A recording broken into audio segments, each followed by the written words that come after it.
Thanks for joining me. My name is Penny Colpin. In this segment of Belly Flopping into Mysticism, I have author and investigative journalist Rob Wipond with me. Rob is an independent investigative journalist who reports on community events. He has a website out, and hitting his About page gives a summary of some of the different types of articles he's written and awards he's been nominated for. Per the About page, he actually writes creative nonfiction, which I found interesting, and has a history even in performance and art and theater. But he's the author of the book, Your Consent is Not Required: The Rise in Psychiatric Detentions, Forced Treatment, and Abusive Guardianships. And so here I want to just put in kind of a trigger warning that this is a difficult topic, the idea of forced detentions, people being held against their will in psychiatric facilities. And this may trigger some people who might be watching this. So I would, especially those with lived experience. So my goal is not to bring up harm or bring up difficulty for people. And so if you need to, please pause, stop the video, take care of yourself, and do what you need to do. And you may even decide that you don't even want to watch the rest of the interview. But at least know that there are people like Rob out there who are working to create the awareness and build up the understanding for the need for change in this area. One other thing I want to mention is that for the most part, I try and keep things light. I can make snarky comments, and I just want people to know that if that happens during this interview, it's not my intent to bring harm.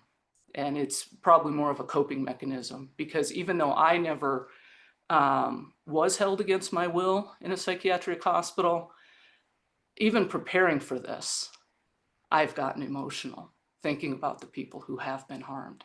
So, sorry, Rob, getting off on a little bit of an emotional part of that, but this should bring up emotion, is my take, that what is happening to people should make people angry, and it should make people emotional. But just as we get going, and I'm sure you've answered this in any number of other interviews, how did you get into this line of reporting and investigation? I know that there was some part of your family history involved.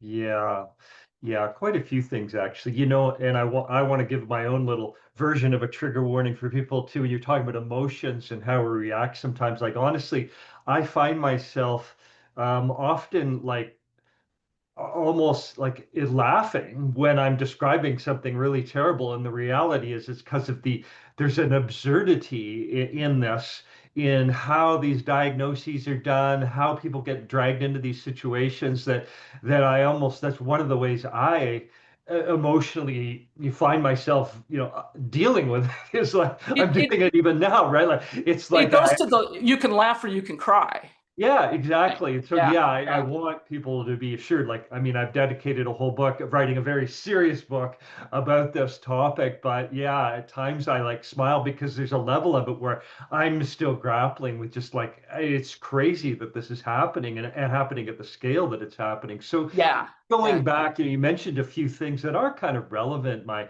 involvement in the arts early in my childhood and teen years in particular, I became very serious already about wanting to be some kind of artist. I was working in music, working in theater, writing poetry, all sorts of things, and that's an important part of my background because it just gave me an open-mindedness generally about learning how other people see the world.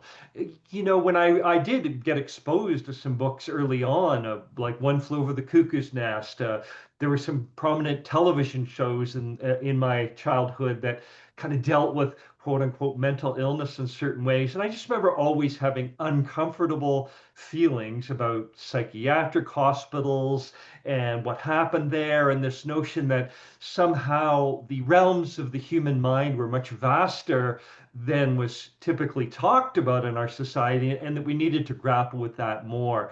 And so then what happened, flash forward here decades, I was visiting with my parents at the time, and my father was going through a very difficult period. He'd been diagnosed with prostate cancer and then underwent surgery for it.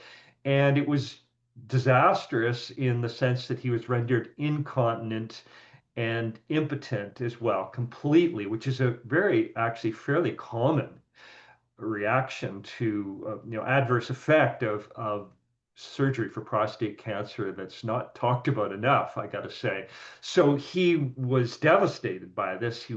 He was just had retired recently, and suddenly, he was permanently incontinent and impotent. And so he was going through a lot emotionally, and I happened to be there at the time and tried to help and help him through this. But what happened was ultimately I wasn't there at a certain point. My brother was involved, and my mother was getting afraid of some of the things he was saying, and he was, really struggling. I have to say, he had no history of quote unquote mental illness, but he was getting into an odd state. Didn't want to get out of bed, and was saying, strange things and whatnot. And so my mother and brother did what we're told to do, which is take him to a psychiatric hospital, and they did, and it rapidly turned disastrous. He had checked in voluntarily. They interviewed him a bit, and he said, "Yeah, he was feeling a bit suicidal and whatnot." So they locked him up against his will, and they promptly started treating him against his will. All these drugs just made him worse, and then they proposed electroconvulsive shock therapy, and we're aghast, and this is spun out of control. And really, this is the whole first chapter of my book. I describe how he actually got worse and worse, and our whole family was quite devastated by how off the rails this whole experience seemed to be.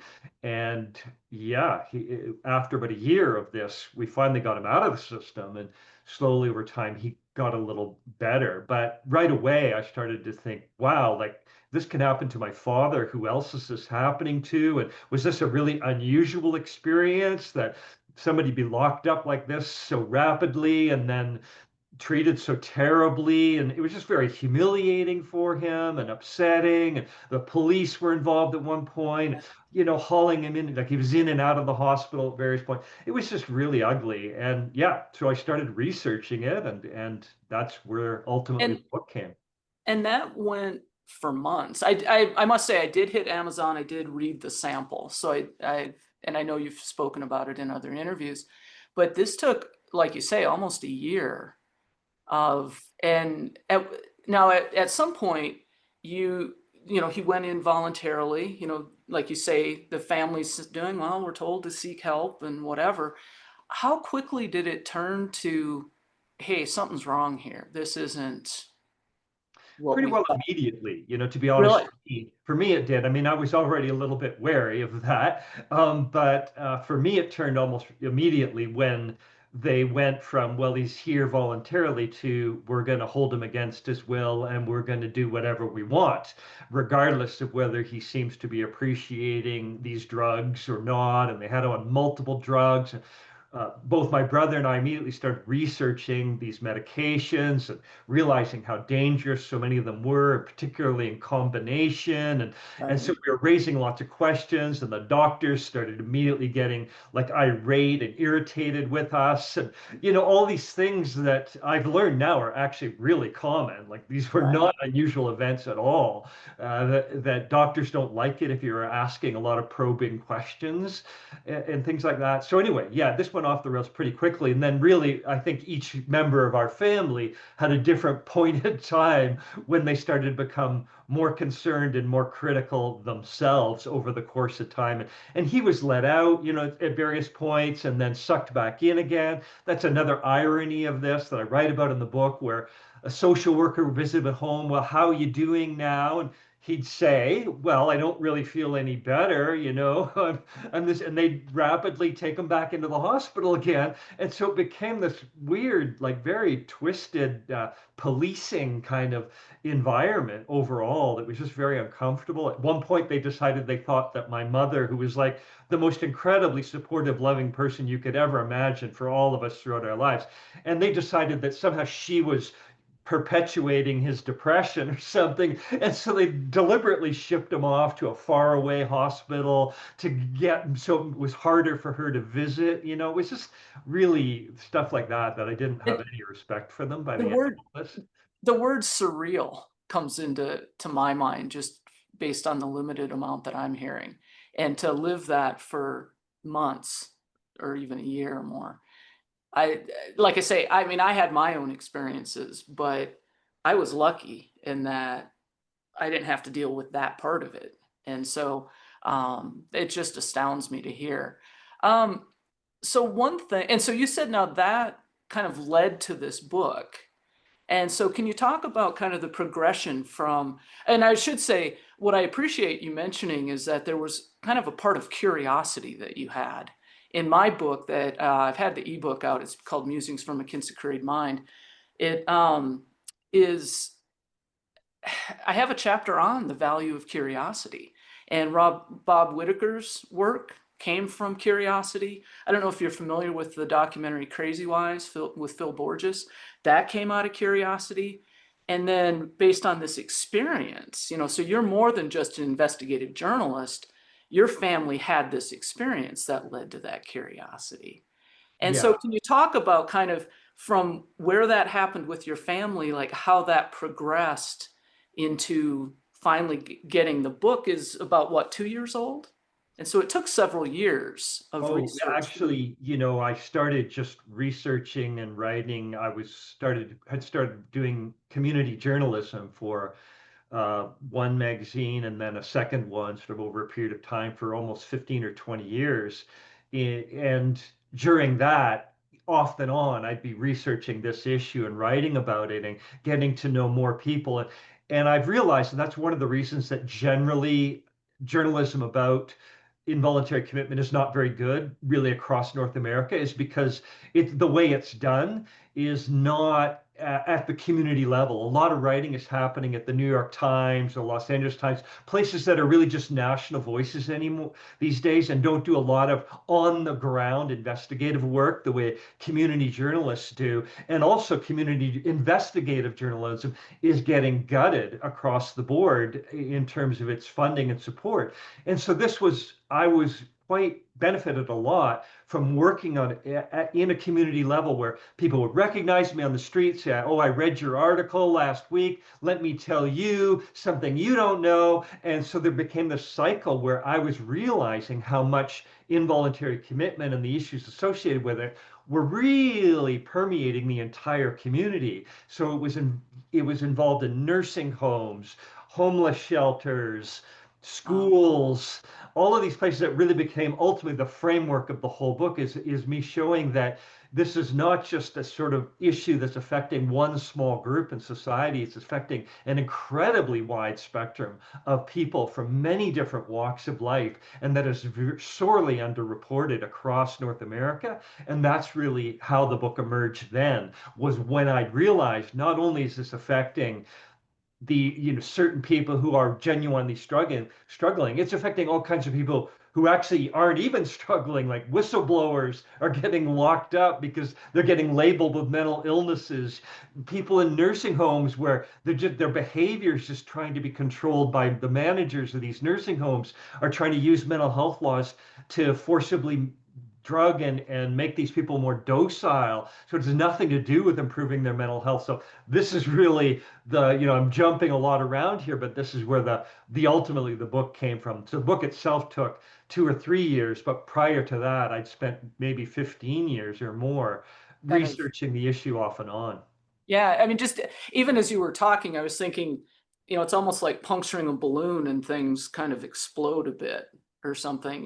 That, you scratched an itch and it's like it sounds like it triggered all sorts of different responses that you weren't necessarily expecting. Yeah, I couldn't avoid it, is what I kept finding. In fact, there were periods where I'm like, I'm sick of this issue. I don't want to write about it anymore. So I'd investigate something else going on in our community. And lo and behold, suddenly, like I'm investigating nursing homes, I'm investigating schools, I'm investigating police activities, and I'm finding all over the place that, oh, here we are back again, involuntary commitment rearing its head. I'll give you a great example of that. I was investigating a police surveillance tool that in the end we actually got shut down because it was illegal. But this police surveillance tool, one of the things I discovered when I finally got more and more information out, one of the groups they were targeting was people who'd been through the court system with a quote unquote mental illness and labeled in some way and convicted in some way. It was related to being labeled with a mental illness. And this was now part of this mass surveillance system that police were using, just tracking these people driving around in their cars where they were. They were a hit in these automatic license plate recognition systems. And so I was just aghast. Like, here we are again. Last thing I expected to find. It's interesting because, again, from my book, part of what was exposed to me in my experience is what I call a quantum level of consciousness. And it goes to that underlying tapestry of intersection and connectivity. That, the idea that we are all one, we're all part of one web. And that's part of what overwhelmed me in my process. And just even as you described that, it's kind of like all these underlying tentacles of who we are as a society and as a culture.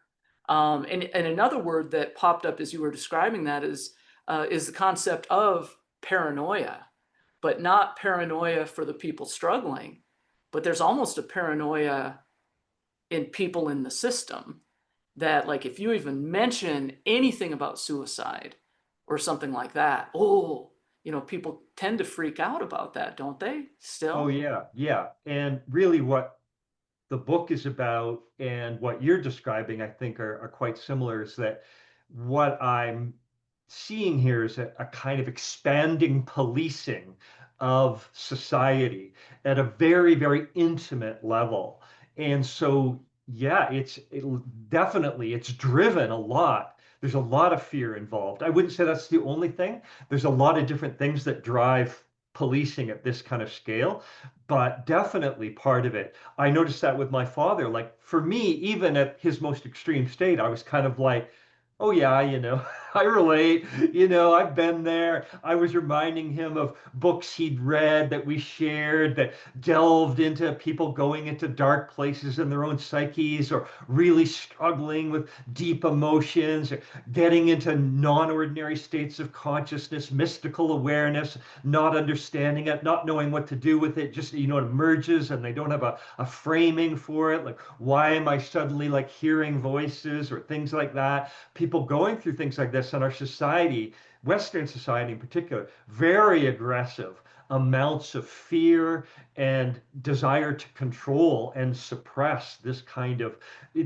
experiences. And that's definitely a big facet of the mental health system, particularly, I'd say, when I looked into how children and youth are controlled. That is very much about wariness of allowing children to use your word, to be overly curious, to explore, to discover, to be outside the frameworks of quote unquote normality in any sort of ways. There's a lot of policing that goes on in the school systems that incorporates the mental health system as part of that tool.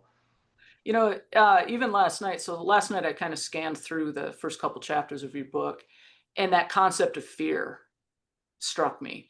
And again, it reminds me of when I had a chance to speak with Phil Borges, and at some point he said, fear is the enemy of the process. And when he said that, I like dropped my head. I was like, preach it, Phil. And for you to bring that up without me mentioning it, because that's what it strikes me as well. So you have someone who is going through, and I use the term non-ordinary states of consciousness as well, um, which is very frightening.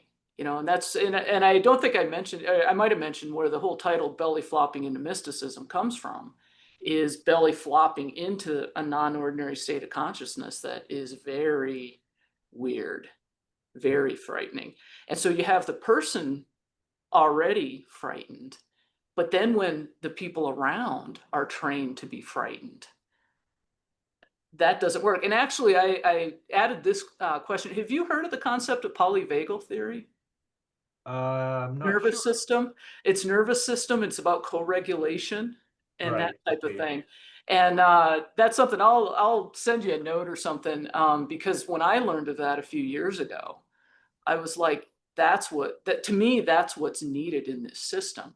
And it's not about being friends, buddy, buddy, but it is about my behavior, my fear, if I'm going through something, doesn't trigger you to be fearful and doesn't make you respond naturally in fear, which I think is the natural response. And so your Yeah. concept of policing then Yeah. becomes about Yeah. control.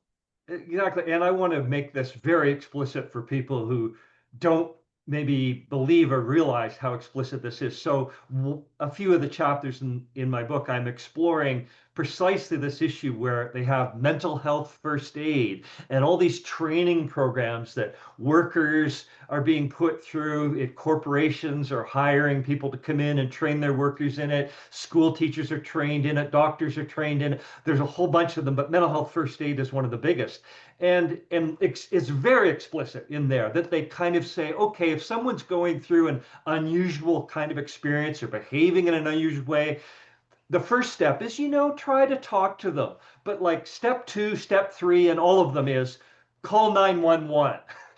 Get the police involved, get the Right. person to see a professional. Like this sort of the willingness to go with a person who's going through a difficult or unusual experience is very limited. And the training is very explicit to get the person locked up, to get the police involved, to get them to a psychiatric hospital, to get them held, whether they want to be held or not, to get them treated, whether they find the treatment beneficial or not. And as I explore in the book, a lot of these treatments are really just sedating and numbing Yeah. drugs that repress these experiences.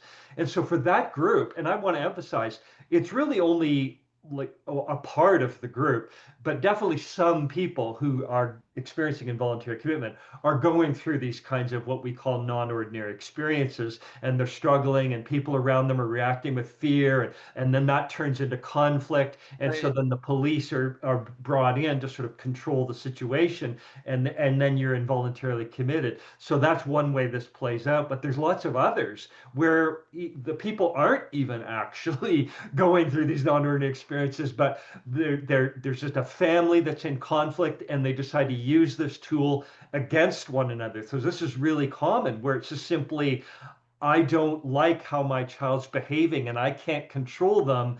And I've learned that this is a very powerful tool where they haven't done anything criminal, they haven't done anything threatening, but I can control them. I can get the police Right. to come, to drag them to an institution, to lock them in a barred facility for a while, to medicate them in such a way that they'll be incredibly strongly tranquilized, and so on.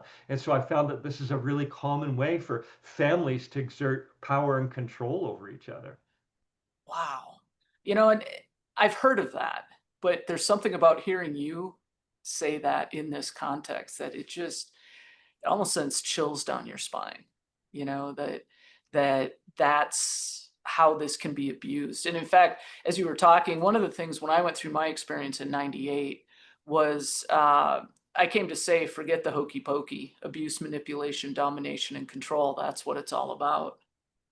And to think 27 years later, there's still, and that's where, I haven't been in, treatment or anything. And I should say I made it through without drugs, without, it was harder because not to go through without drugs, but because I had to ignore the system, that was trying to shove me back into the same role that broke me to begin with. So, but that type of abuse where it's just one person dominating another is pretty stunning and Hmm. horrifying Yeah, in and of yeah, and it's itself. it's bad. Like, I mean, it's not uncommonly used in domestic disputes, for example. So one person tries to get the other person labeled as mentally ill in order to get control of the children, or things like that as they're Right. fighting and divorcing. That's another area.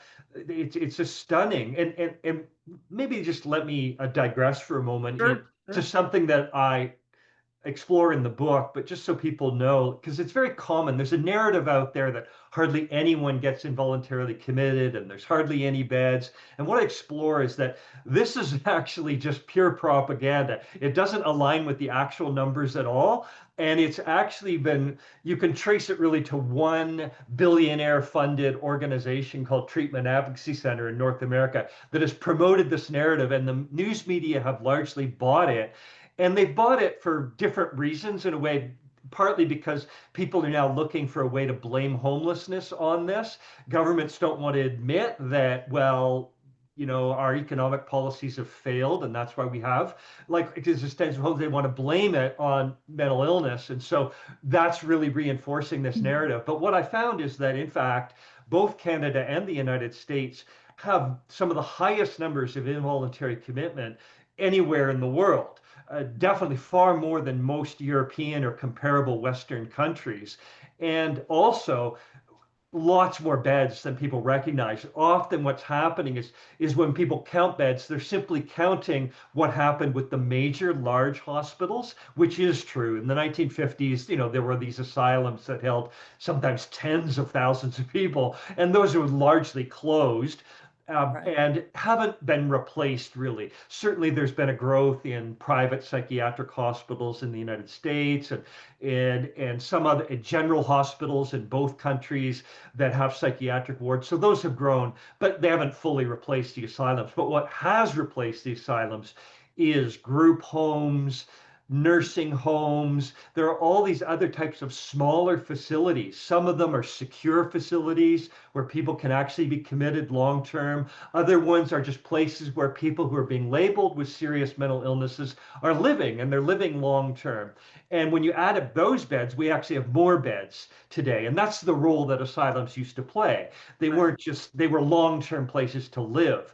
And so those beds have largely been replaced. So what we're seeing, in fact, and this is what I explore in the book, is actually far more people, it looks like today, are being subjected to these kinds of laws and held in these kinds of long-term facilities than back in the 1950s. They're just in smaller facilities. And so this is a framing that's important for people to understand, because they might hear me talk about all these people are being locked up and they have some experience like, but I tried to get, so and so into the hospital and there wasn't any room. And that's true. It's because we are filling these beds rapidly. Wherever we build them, we fill them again, because this tool is being used so much across society. And that's what's being underreported.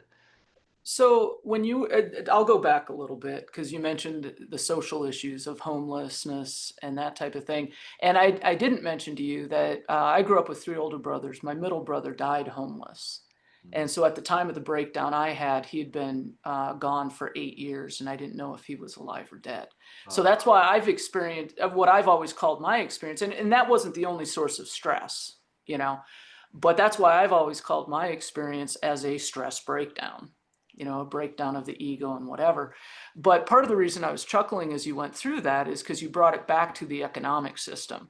And for me, I always love when the conversation turns towards money or economy because my name's Penny after all, and it's everywhere, right? I mean, that's driving so much of this, putting money over people, or kind of the compassionate care model, which may take longer initially but then yields better long-term results. Could you maybe talk about the role of money driving some of this? I mean, you mentioned the filling of beds, and is that part of what's driving it? Is, yeah, we so there's build it, multiple I mean, it's ways. kind of a circular Yeah. thing, or what's your take?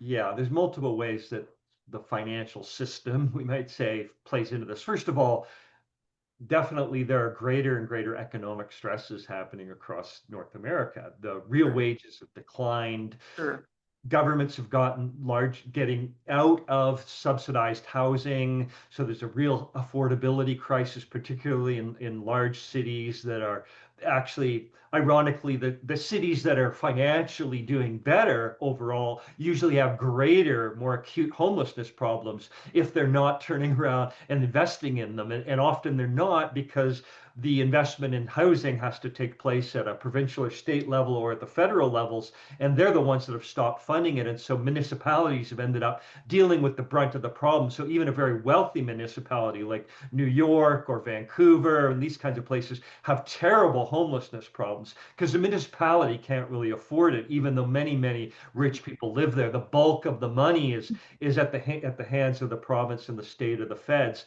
and they're not investing in homelessness. So you have all these things we would call the social determinants. So it's Right. not only that, right, but these factors that are making people's lives more stressful, their financial situations are difficult. That causes all sorts of different sorts of conflicts happening. It puts stresses, particularly at the city and municipal level, where people are really living, and that kind of thing. And these polarizations are very visible. The inequity in our society has increased dramatically. There's more billionaires, and that's led to far more people being poor.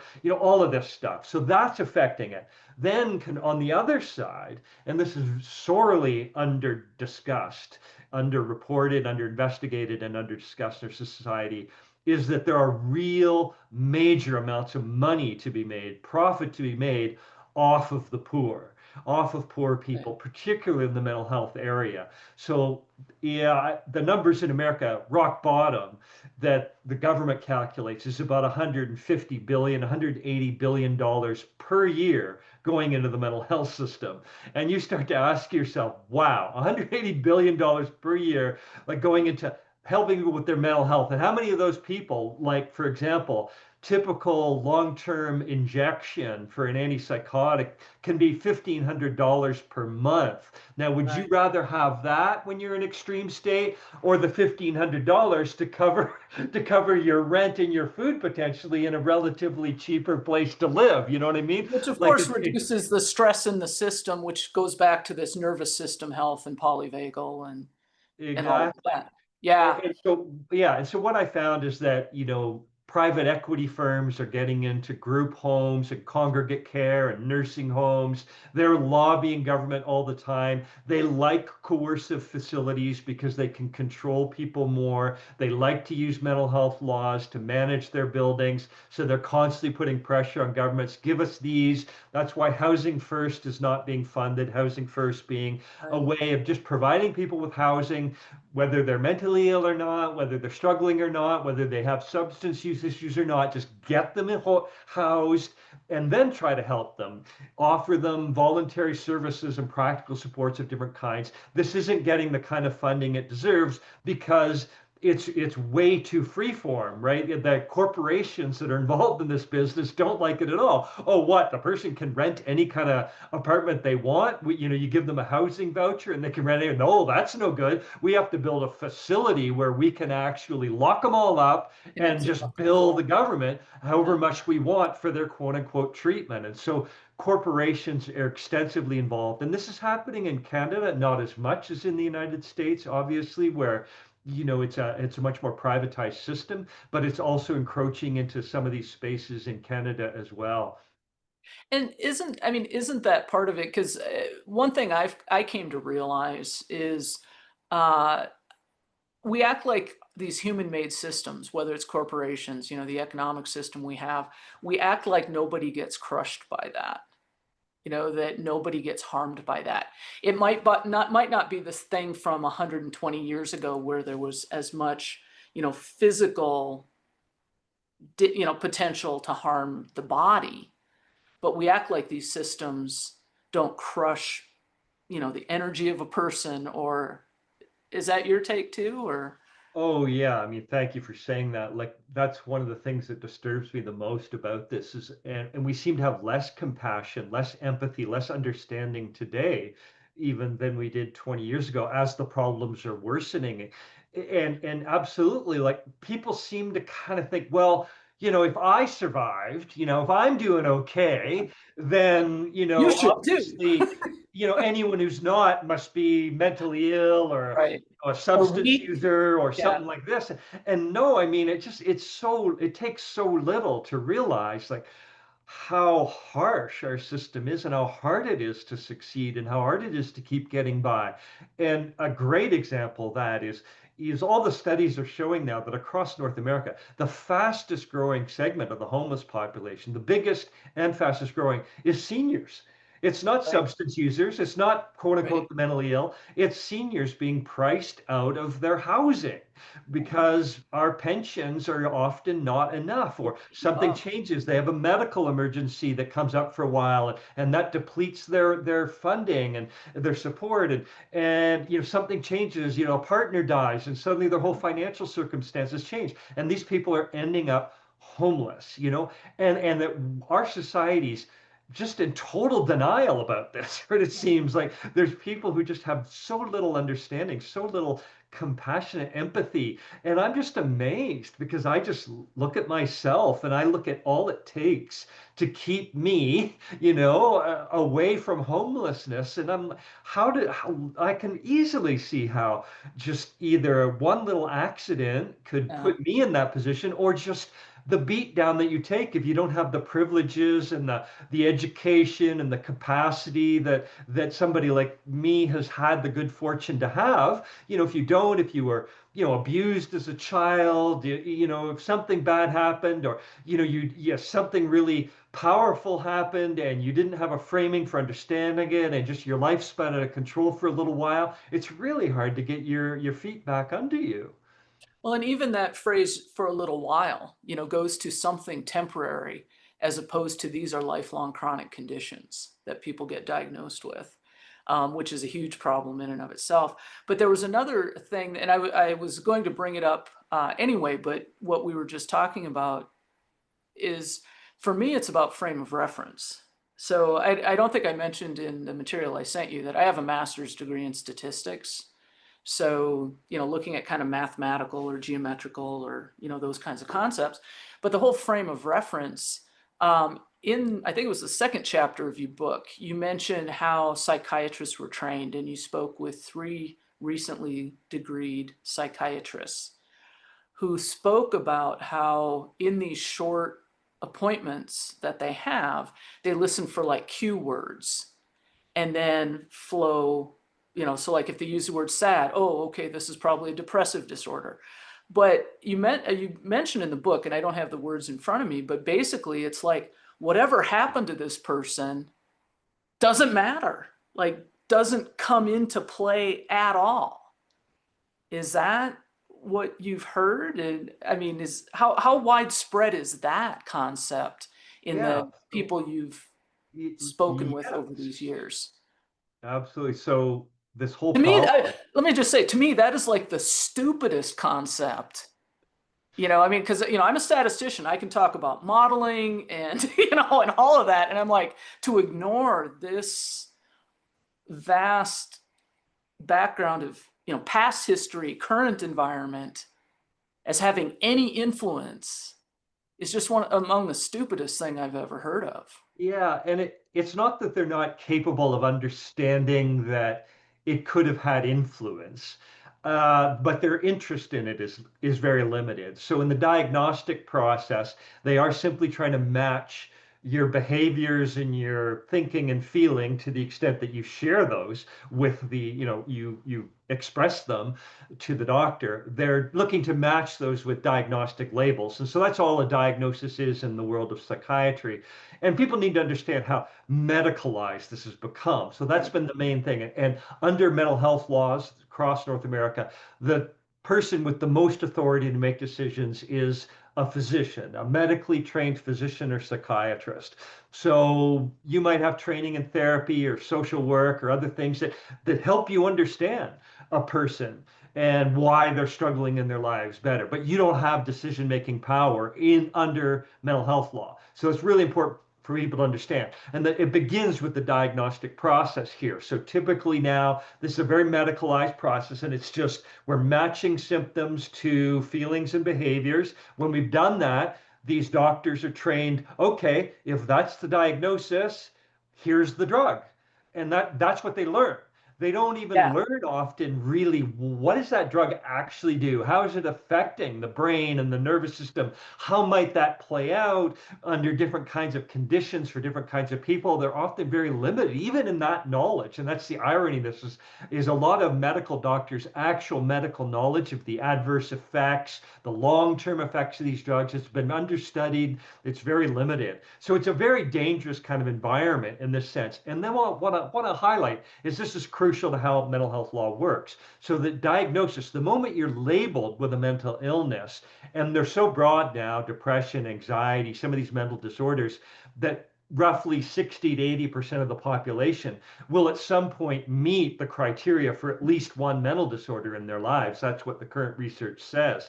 So, and what this labeling does is it now makes mental health law available in the sense that if you can act, you can be a danger to yourself or others if you're not labeled with a mental disorder, right? You can Right. skydive, it's a dangerous practice. You can chain smoke, it's a dangerous practice that might even kill you, but you're allowed to do that if you're not labeled with a mental disorder. The moment you're labeled with a mental disorder, you're now subject to mental health law and the possible involuntary commitment. And so now, if you're determined to be a danger to yourself or others, suddenly this is in play where, oh, this child is performing poorly in school and they've been labeled with an anxiety disorder. Well, now we can forcibly drug that child because they've been labeled with a disorder. If they haven't been labeled with the disorder, we can't. And so suddenly something as simple as a child not doing well in school can, and I would say, in fact, does. I've seen it play out in courts, in tribunal hearings where they're discussing, should we forcibly treat this person?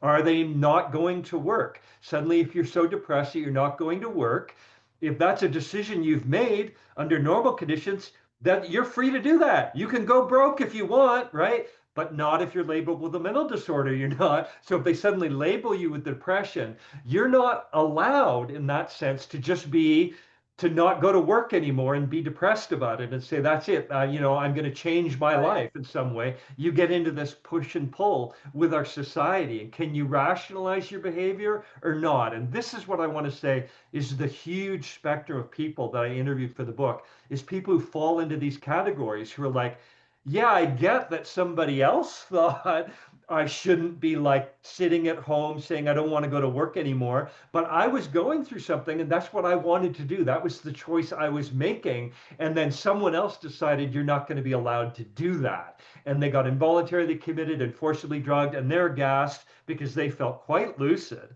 under these conditions and they're being forcibly treated. So I interview a lot of those people. So, yeah, I love how this conversation is going because most of this I didn't send you as potential topics, and I knew it would kind of go like this. So I knew, I mentioned you live in Canada, you live in Calgary now. The breakdown I endured was in Banff back in '98, and mine was a very spiritual experience. And I knew that I would probably end up misdiagnosed with bipolar. And ultimately, that happened a couple months later. I mean, the 4 months that followed was sheer hell. And even through that, I still carry a Canadian toonie in my coin purse because I remember being in that motel room looking at this going, is this bipolar? Is this what? And I'm like, no, this coin is bipolar because it has a polar bear on it and it's a $2 Canadian coin. The planet is bipolar. So it goes to this idea of labeling. But what I also came to kind of joke around with was the double standard involved, which is exactly what you just described. I wasn't thinking of it in terms of, that once you're diagnosed, then you can't do this, but until you're diagnosed, you can do this. But there's these double standards just throughout our culture that I was able to pick up on. And so just even the way you described that, I found that kind of interesting. The, Yeah, it's discrimination, right? It's you're flat out right. discrimination. That's why, after a decade of consultation under the Convention of the Rights of Persons with Disabilities, the United Nations and the people behind the convention concluded that involuntary commitment should be banned worldwide. It should it because it's fundamentally discrimination where you're incarcerating a person solely on the basis that they have a disability because they can otherwise do these things if they're not labeled with this quote unquote bipolar labeled as having a mental disorder. And whether you embrace that disorder or not, it's, some people find it helpful, others don't. Regardless, you can be subjected to that kind of intervention in your life. You're basically not truly free in the same way that someone without that label is free.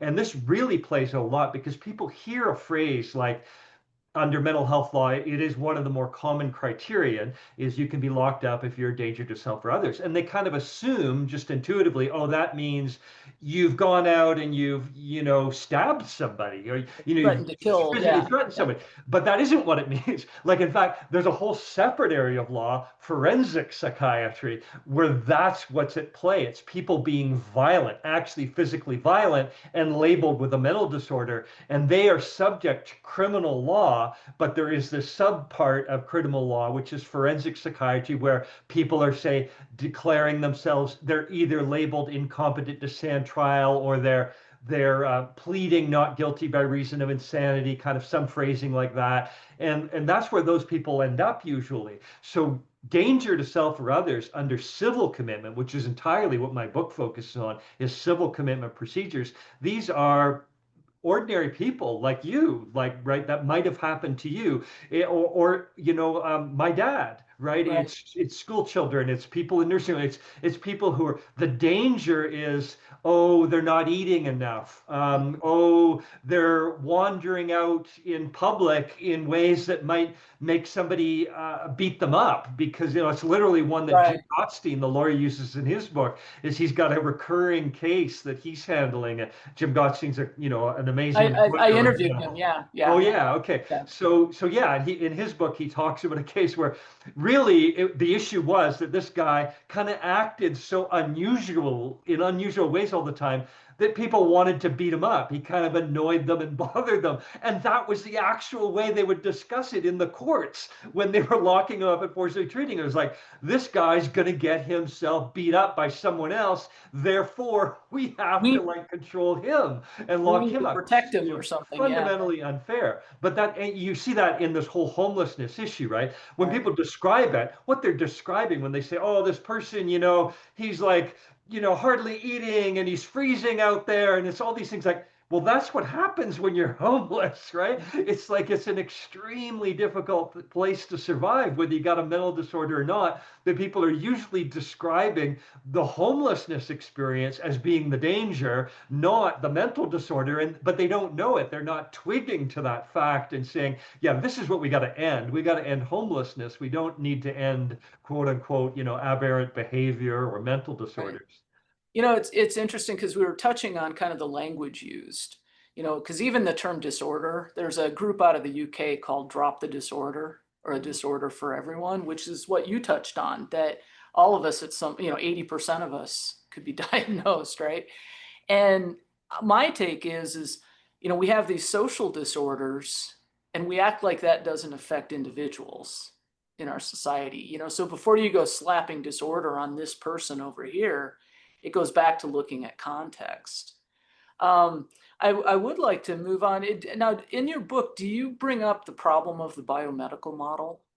The Yeah, I mean, I've already talked a bit about a how it's little bit, yeah, fundamentally problematic, right? Because yeah, it's taking people who have a wide range of possible things going on in their lives that could be affecting them, and suddenly just interpreting it as a supposed biomedical problem, which of course they actually don't have any medical ways of testing for or right. proving exist, and then imposing upon people, and in this case, literally against people's will. Like, I think it's fine if somebody researches a particular drug and says, hey, I'm finding this is helping me, and now that I'm taking it, I'm actually feeling better in my life. I'm like, okay, But what we're talking about are people who are often not only once, but repeatedly and often chronically being forcibly medicated with something where they're saying, hey, I'm not liking this. Hey, it's not helping me. No, I don't want it. And we're still forcing it on them. And I don't think people realize that when they talk about involuntary commitment. They think, oh, yeah, like people are just crazy. We lock them up and we cure them, and they're like so grateful. Well, I'd say that it's not that that never happens, but But but that's like the perception, right? yeah, That the that's the general perception. public tends to tell itself. That's right. And I call that, that's delusional, right? I mean, I It, was told by a psychiatrist I was delusional, and I thought, honey, you're delusional if you think your system works, and yeah, I didn't tell him that, but we do delude ourselves that, hey, we've put this much money into this system, and therefore it works, and we don't see, the people adversely affected by that as yeah. as We're much. hiding the data, and that's another big thing I talk about in my book.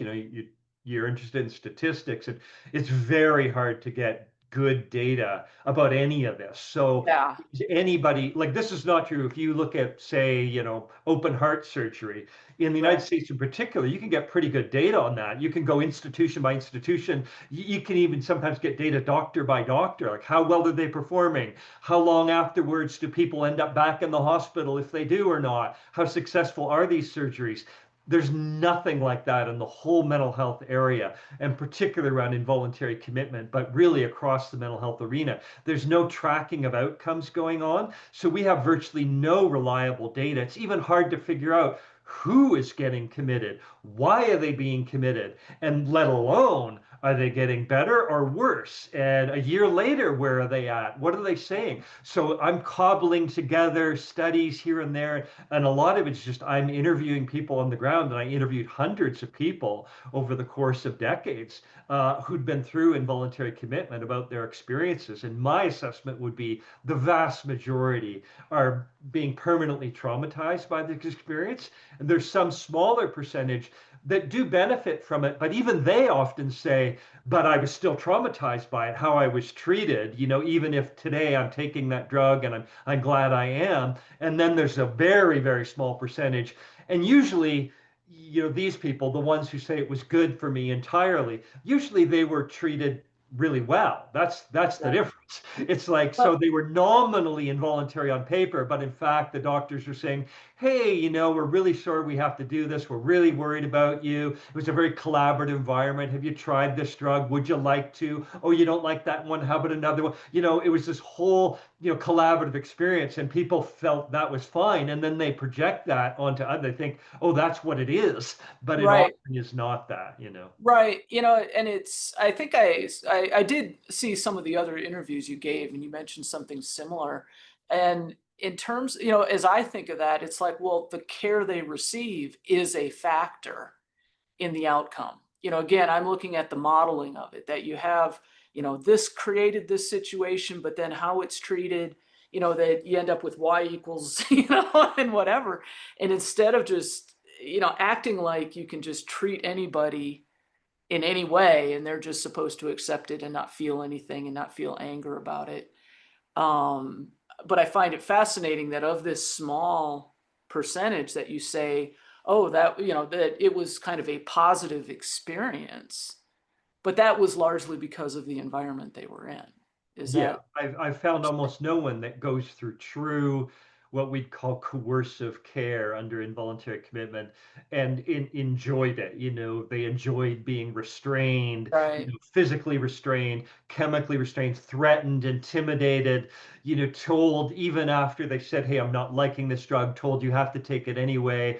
There's almost no one that likes that. Even, sometimes they'll bring somebody on, in a news show across from me who will say, well, I found it beneficial. It usually takes about, zero point 0.5 seconds or at most 30 seconds before the person says, well, I feel it was good for me because now I have the capacity and the ability and the right to make the decisions for myself. Like it takes them that long to get to what I really want to get to here is the right to make my own decisions. And I'm like, okay, please, yeah, just emphasize that's it. You just feel that you weren't, and that somehow through this process you got into that state, and that's great that it worked for you, but recognize that now you actually wouldn't like it, right? If some doctor stepped in now and said, well, too bad for you that you like this drug, we're going to take it away from you and give you a different one. And that's what involuntary commitment can be often. And so, I try to highlight that even people who've had an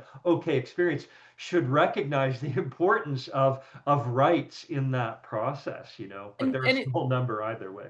it sounds like part of it is just you can still get to that outcome, but it doesn't have to go through that process, that it doesn't have to be that way, That's that it exactly. traumatizing. You mentioned That's what yeah, traumatizing. that's what lots of people who are now in a peer position. So people who've been through the process and then say they take on some role within the system where they're trying to help others. And they'll often say to me, there's never been a situation where I didn't find a way where I could, a person who was really, really in trouble, that I couldn't find some way to get them help. Right. And I didn't have to call in the police. Right, It's really rare that someone who has that frame of reference to say, I know that this could be a really traumatizing experience, therefore I'm really motivated to try to get this person calmed down, to get this person to some sort of help, to get them considering whether a medication might work for them or not, to get them considering therapy, to get them considering reconnecting with some friends right now in this crisis, somebody they trust. All of this kind of stuff works, and it works really well, but you just have to have somebody in the situation who's committed to not just using force. And often using force is like the fast track easy right. solution for the authorities to use, unfortunately. Yeah, I mean, I noticed the use of your word consider. Consider this as an option, consider this as an option, consider this. And to me, that was even what I ran into was very little of that, especially initially. Later, months later, I worked with a couple of counselors. They weren't psychiatrists or anything like that, who actually did listen to my experiences and asked me questions. Those questions of curiosity were very important. So yeah, I'm mindful of time, and boy, I could talk to you for like 5 hours. I appreciate this. Um, so given, this breadth of information you've gained, both from the experiences in your family and then what you've learned through interviews, a couple questions are, kind of where are we at now? And what do you see, what force, I mean, are we in a position of building momentum to bring change to this? Are we, do you know what I mean? Yeah. What Oh no, we're are, going in the exact wrong direction, in my opinion. We're getting more force wrong all the answer, time. Rob. Yeah, and there's very little, because the forces of society, particularly because of this overemphasis on homelessness, and this is now government's preferred way of blaming the problem on the people who are actually the victims, and then trying to supposedly solve it. And it's so ironic because it's the most extremely expensive way to try to solve the problem is locking people up in Right, hospitals. These thousands of dollars per day to lock somebody up in a psychiatric hospital. It's a terrible way to try to solve this problem of homelessness. But because of this political initiative in our society right now, it's really regressive. And then there are all these other places and institutions that like to have this kind of power. And now we're seeing greater authoritarianism across society in other ways. And so I think it's just going to continue to worsen these problems. So yeah, I mean, I really think that anyone who's concerned about the overuse of involuntary commitment or wanting to eliminate it altogether, we need more political organization in this space.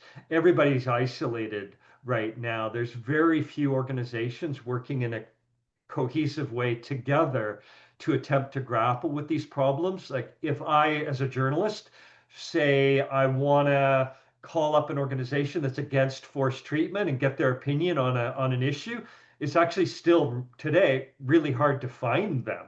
Yeah, Right. often you're going to organizations that have a kind of wishy-washy stance because they're getting government funding and they don't really want to raise the ire of government by being against forced treatment, or they're actually profiting from it in some ways, like some of these major organizations that supposedly represent people with mental disorders are actually getting funding from the pharmaceutical industry, or they're subcontracted out to administer forced treatment in communities in different ways. So yeah, this problem is expanding, and it's expanding dramatically. And that's why I recommend people read my book, because you need to understand the scope of the problem and how it actually works. And that's what I try to lay out in the book, how the science and the laws and the different sort of technologies, if you will, and the financial systems are working. And I compare Canada and the United States there so people can kind of understand how it works under a more public healthcare system versus a more privatized system, and see that it plays out in very similar ways and why that's the case. So all of this. And then, yeah, if we get to, well, what can people do? Then, I do have some ideas and things that I've culled in my learnings over the years from interviewing people going through these processes about the advice I'd give, if you want to talk a bit about that. Yeah, please.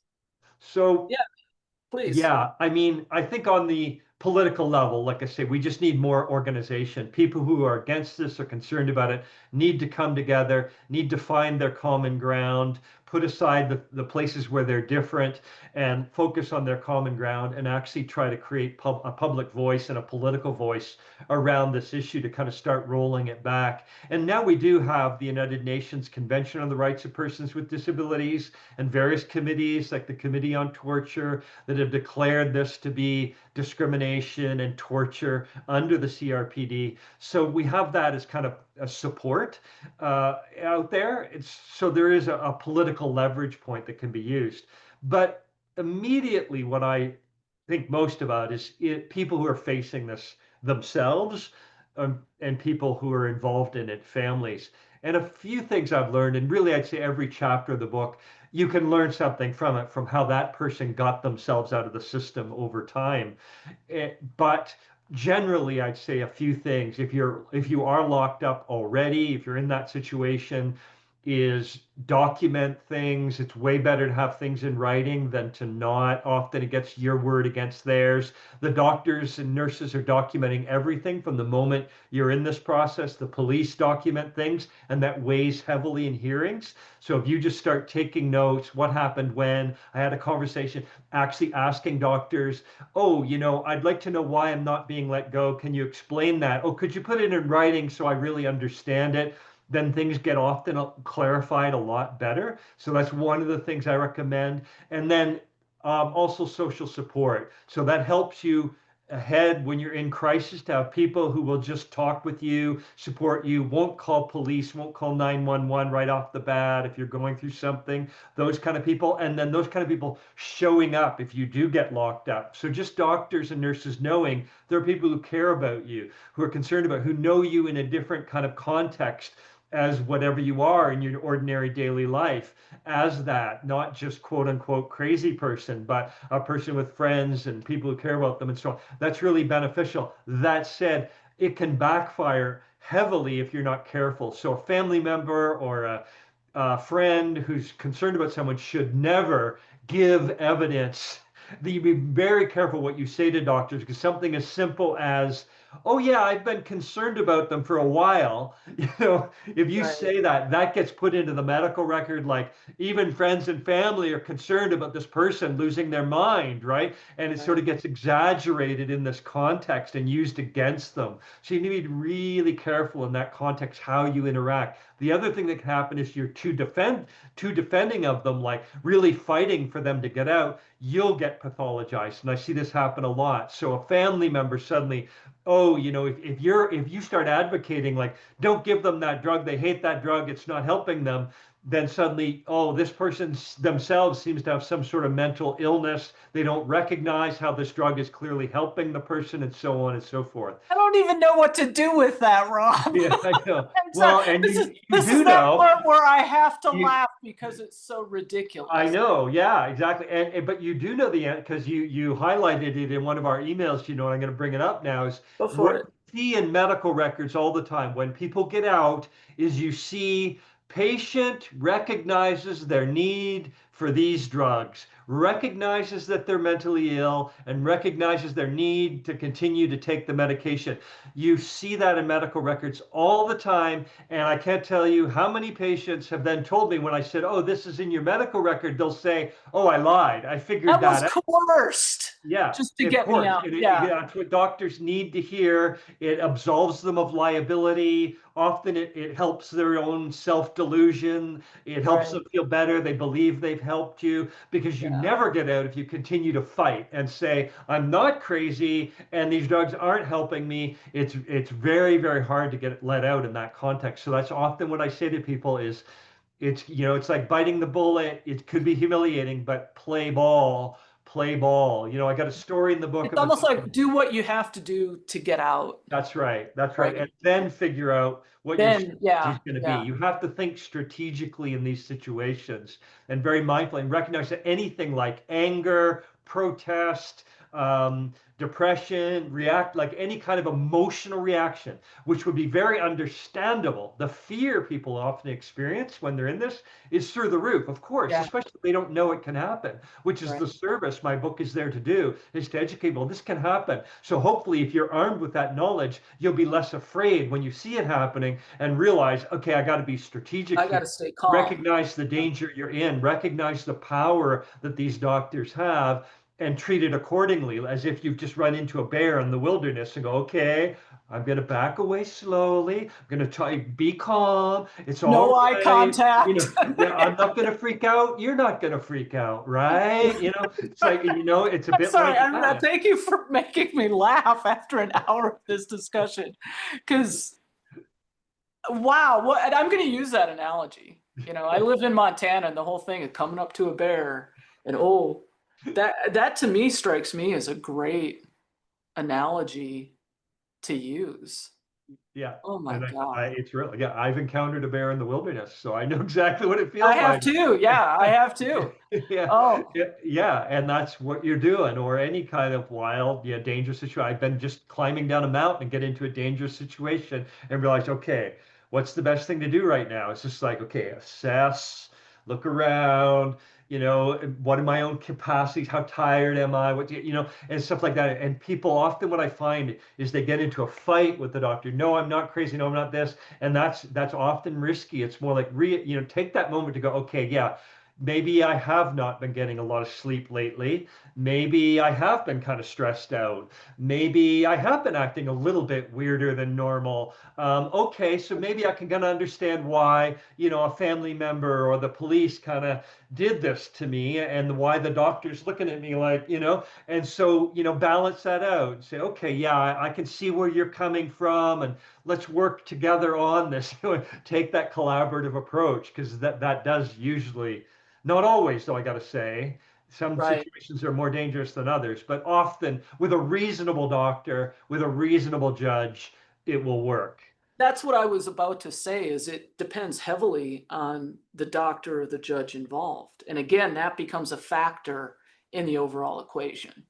Yeah, and I want to say to that, that's a whole other couple of chapters in my book is there is rampant fraud in this system, particularly we know in the United States, but I will say it's not uncommon for them to break the law in Canada as well. In fact, studies have shown that in the majority of cases, the doctors and nurses are actually breaking the legal processes. They're not filling out proper forms. They're not, diagnosing people in the right ways. They do this because there's no real, very little accountability in the system. So they can even come with a good intention, go, well, I just know this is best for you, so I'm going to do it, even if it's not legal. That's one of their attitudes. But also, very nefarious forces have recognized that this is possible. And in the United States in particular, we have lots of evidence, Department of Justice investigations and lawsuit settlements with the biggest psychiatric hospital franchises in the country, Universal Health Services and Acadia Healthcare, the two biggest ones in the country, have settled for tens of millions,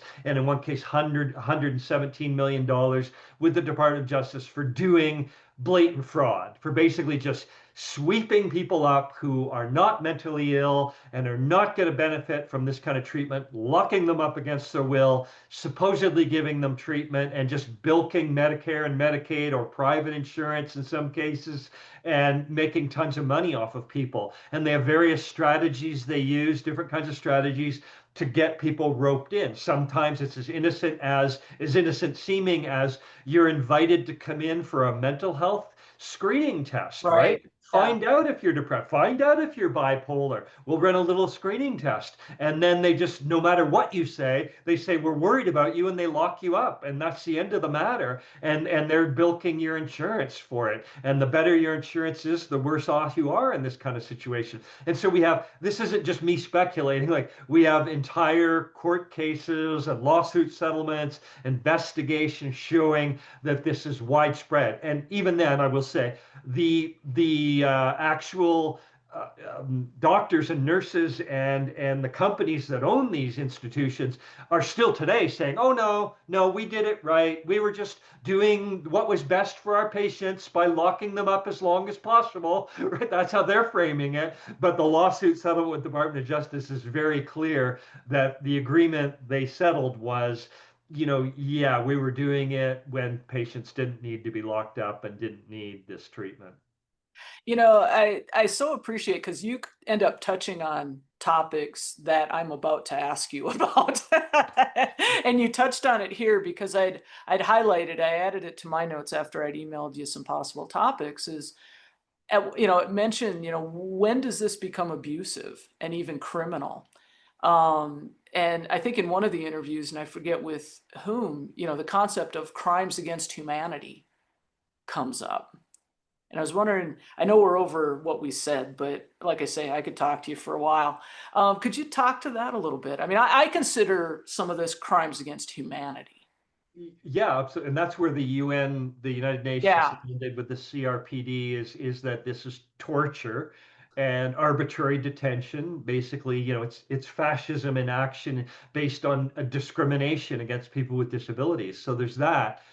Uh, but yeah, I think a good answer to this, because I asked this specific question of a lawyer at the Department of Justice back when the Department of Justice was a real thing. I mean, now we're just seeing right. it Yeah, yeah, twisted yeah. into this, yeah, really scary thing. But they specialize in healthcare fraud. And so the lawyers, I asked him that question, the same one you're asking. I said, how do you distinguish between a blatant fraudulent use of involuntary commitment powers for profit and well-intentioned efforts to help a person Mhm. using mental health law? Because it can often look the same. You bring the person, the police bring the person in, they are locked up, they are restrained physically, they are forcibly drugged with a powerful tranquilizing medication that makes it really hard for them to move, let alone articulate themselves or their position and things. And they've been held like that for weeks, and a lot of money is made from them, no matter Right, which. right. Back to And he money. said, yeah, he said the truth is, he said, we've had sometimes auditors and investigators looking at a psychiatric hospital for months, Right, years, and we're not sure ourselves. And we're trying to figure out, is this blatant fraud? Or is this well-intentioned but illegal, kind of processing? What's going on here? And yeah, and he said often what we catch them on is that the fraud is so blatant. And it's right. usually, you're going to like this because it's the statistics and the data. That's what they catch them on. So it's something like we discover that they actually claimed they were giving this one person alone, 30 hours of treatment in a 24-hour day over Oh, right. and over Yeah, and over again. And they yeah, were billing for that over and over with all of their patients. And so it's that the fraud is so blatant and they can see it statistically, right?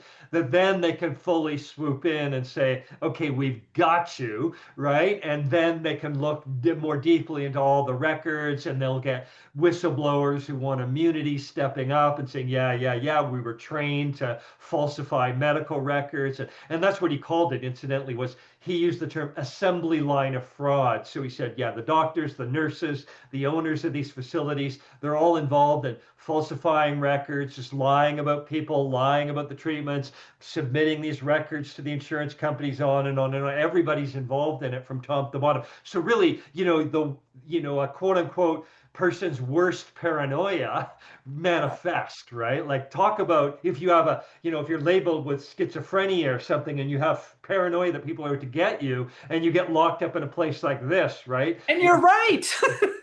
It's like, yeah, absolutely crazy making, right? And no one Yeah, believes yeah, you. And that's what happens is no one believes these people. And so it often does come down to they make a fundamental error with the records or something like that, or the data and the way they're billing that they get caught. Because as I've said, we have these investigations in Canada where there's relatively little money to be made. I mean, everybody's making a livelihood, and so that's right, important to right, understand.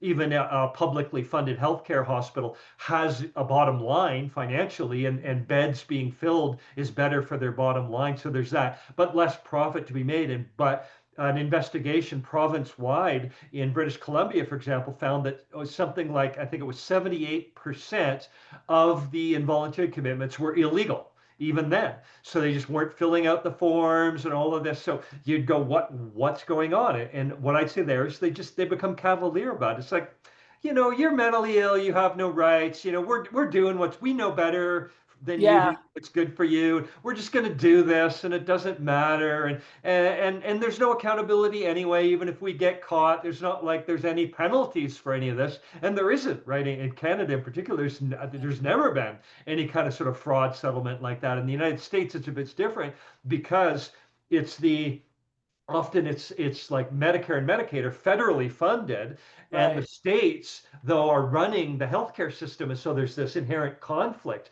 where Medicare and Medicaid then are asking the Department of Justice, hey, we think there's fraud going on, go investigate that. Huh. Whereas in Canada, you don't have that tension. The funder and the person administering it are often the same. And so, the government's just looking at, is it serving our needs here, whatever, for some other need that they might have. You don't have the same kind of tension. Wow. Boy, now may I ask, is your father still alive or is he passed? Yeah, he's still alive. He's still alive. I recall from one interview that you said early on that your dad was kind of uncomfortable about, you sharing his story and that. And can you do me a favor and when you get a chance, tell him thank you, Mhm, for, you know, agreeing that, hey, this is important enough. I mean, because when I think I'm even feeling tingles, which is for me a sign of spirit, mhm, is that I just look at the outcome, the long-term outcome of that experience for your family. mhm, And this is part of the legacy of that, of helping to bring this to light and whatever, and to help so many others. So, and I know I speak for however many other people, but please thank your father for us. Thank Um, you. Yeah, yeah, I yeah, will. because it, Yeah. because I'm sure that when you started this process, like you said, you had no idea what this would bloom into. And it just covers so many different things. As we wind up, I did want to share something that I thought was particularly funny out of the Medicating Normal interview, and I even noted it when I first listened. Was about 1 hour and 13 minutes in. He spoke about how in the court situation that people just kind of blindly listen to what the psychiatrists say, and they're kind of like a mathematician, that when a mathematician is talking about, something people don't understand, you just blindly listen to them. And I'm kind of like, All right, I'm the statistician. I can, but even as I rewatched that earlier this morning, and I thought, but that's part of it is that even as a statistician, because I got my master's degree and then I went into corporate America working in manufacturing and process improvement and stuff like that, which for what I was doing wasn't what I call heavy duty statistics. I was working with mechanics on the floor, people who didn't have college degrees may have had math phobia. And part of what I was trying to do was say, hey, let's not be too stupid with our data. Let's learn from it where we're supposed to, and let's gather the right data, and this blindly following the expert, I think, is a huge problem. And Yeah. you've kind of alluded to that people, if you ask too many questions, they get defensive and that type of thing. So Oh yeah, particularly if the patient themselves does it in a court hearing or something like that, if they're like challenging the whole framing of diagnoses and these treatments and their adverse effects, it can really backfire. Yeah, yeah, sometimes if a lawyer's doing it for you, the judge will take it a little more seriously. But yeah, the bias towards whatever the psychiatrist has said, they're the expert. It's very rare that people can actually get another psychiatrist's second opinion in there to testify against the other. And one of the really, reasons for that is because psychiatric science is so sort of flaky to begin with that psychiatrists don't like to testify against each other because they know if I testify against him, he's going to turn around and testify against me sometime potentially, and we'll both look stupid because the reality is the judge will then see, well, what's this all based on scientifically? Because we can't show what it's based on scientifically. And bingo. Yeah, I was going yeah, to say it's not based on anything exactly. And then scientific. that bears forth in the data. This is why I say to people, one of the most important things we can do to change all this is to put pressure on governments to force institutions and doctors to actually track the data. Let's find out who's being committed, why they're being committed, and what's happening to them, both there and afterwards. But they're hiding that. They don't want that. Like all the people who are promote forced treatment are resistant to the data being collected. And that's why people like me are more and more trying to say that's the leverage point issue. Let's just get the data. Let's make sure that it's compiled in a reasonable way, that a interdisciplinary group is involved in laying out what kind of data would you really like? What would be truly helpful to understand? We just want to understand, are people getting better or worse? Because my argument is, I think that on the whole, this whole thing is backfiring. I think hundreds of billions of dollars are going into a system right now that is actually making people largely worse. And that's Right, Robert Whitaker's arguments too in Anatomy of an Epidemic. right, That he's looking at it even more broadly than I do, because he's looking sure. at voluntary patients as well. But even within the involuntary sphere, which is at least tens of billions of dollars annually, it's clear to me that that's backfiring. And I'd say, prove me wrong.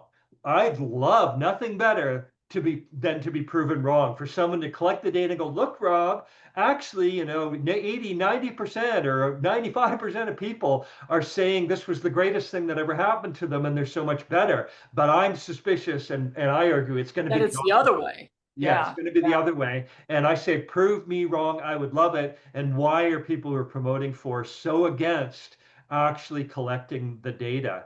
And yeah, so that's why I hit at that issue a lot. And more, I'd yeah. love to see more people doing that. Well, you have me convinced. I know how to ask for data. Right. And I mean, because I firmly believe that, and I mentioned this in my book, is that, the data is trying to tell you what's going on. And too often the data is used. I mentioned this in the interview with Robert Whitaker, and he laughed out loud. I almost lost control of the whole thing. But there was this quote I came across early on when I was working in corporate America. It says, too often people use statistics the way a drunk person uses a light post, for support rather than for light. Mhm. I agree And with if that. you're not even collecting the right data, that's a huge problem right there, because if you twist and contort the data, it might scream a little, but it'll tell you what you want it, you'll hear what you want to hear. And Yeah, so, yeah, and totally. Yeah, and Yeah. a great example of that in this is we do have like great data just recently came out of Pittsburgh, the county that surrounds Pittsburgh, and they looked in great detail at just who was being committed in that, and they had quite high rates, sort of about average for America, which is pretty high, and what they found is under 3% of the people who were being committed had ever been homeless.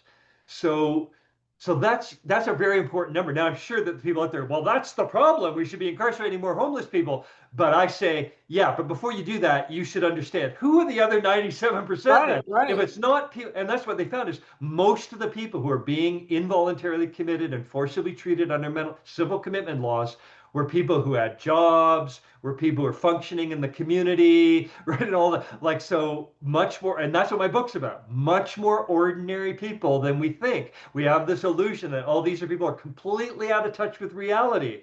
Well, guess what? The best data we have right now has just come out and said nowhere near to that, right? It looks like at best this small, and then worse, actually forcibly hospitalizing people seem to actually increase homelessness because a right. lot I of was people were just locked about to up for a say, while. They yeah, lost their jobs, they right. lost their homes, right? So if they were all close to poverty, now we've driven them into homelessness as a result of that. And this seemed to be a significant enough statistic that the authors of the study were highlighting it as a real concern.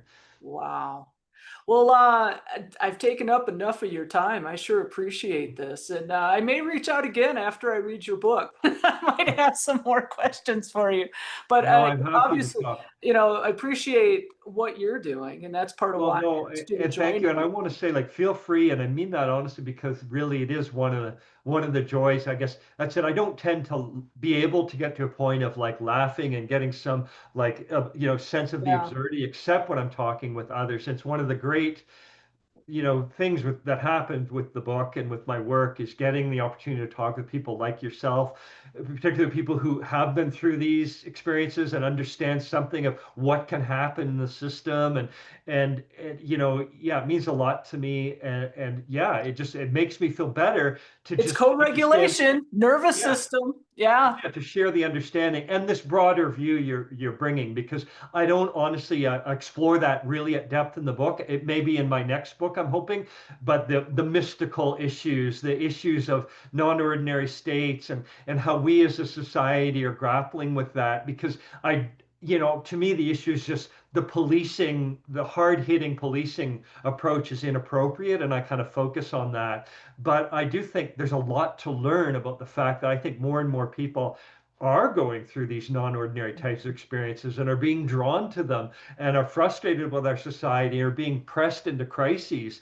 And I think that's a whole area that we need to talk about more and bond over. Like you too, Right. yes, me too, right? Because that's it. Well, A lot of that, and that is, I mean, going back to the beginning of our conversation today, that was one of the things that also I was exposed to very young. So I talk about that early in my book that I was exposed to experiences like I took up meditation, I did intense breathing exercises. There were a lot of different ways that I became interested in the inner world of my psyche, and I was reading and studying it. And so I did have a frame. So when those things happened to me more spontaneously, I was ready for it and like, oh, right. this, I embraced it, in fact. And I had people around me who were supporting Recognized that it and as well. understanding. Yeah. So it wasn't weird at all. And so Right. thankfully, I had English teachers. I want to write someday about my English teachers in high school who were very accepting because I was writing about this stuff and I was kind of pretty unhinged in a lot of ways in high school. I look back now, and they were enormously supportive and Right. understanding. Just like they'd give me a bad mark, but only if they thought, Rob, sorry, you went too far here, and I don't even understand what you're talking about Right. anymore.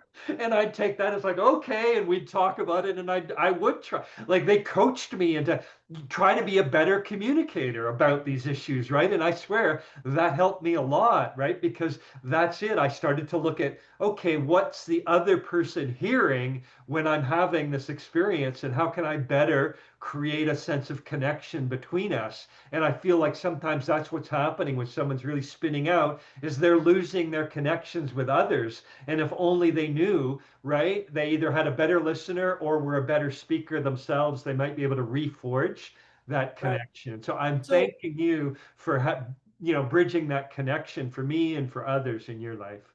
And it's interesting because the subtitle of the book I have is Bridging the Gap Between Ah, Mental Crisis and Spiritual Growth. And in right. fact, yeah, like I say, in preparing for this, I rewatched part of the Medicating Normal interview.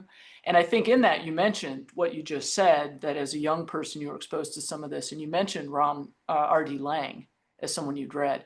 And I only heard of him. He was a Scottish psychiatrist, for the listeners who might not know who he was. He was a Scottish psychiatrist in the 60s and 70s. I can't remember when he passed. I think it was in the 80s. But I go to Germany a bit. I was an exchange student in high school, and I like to check these give and take book boxes, where you leave a book and can take one. And so I was visiting my host parents, and last year I came across this book. I don't know if you can see it, but it's in German Right. of R.D. Yeah. Laing.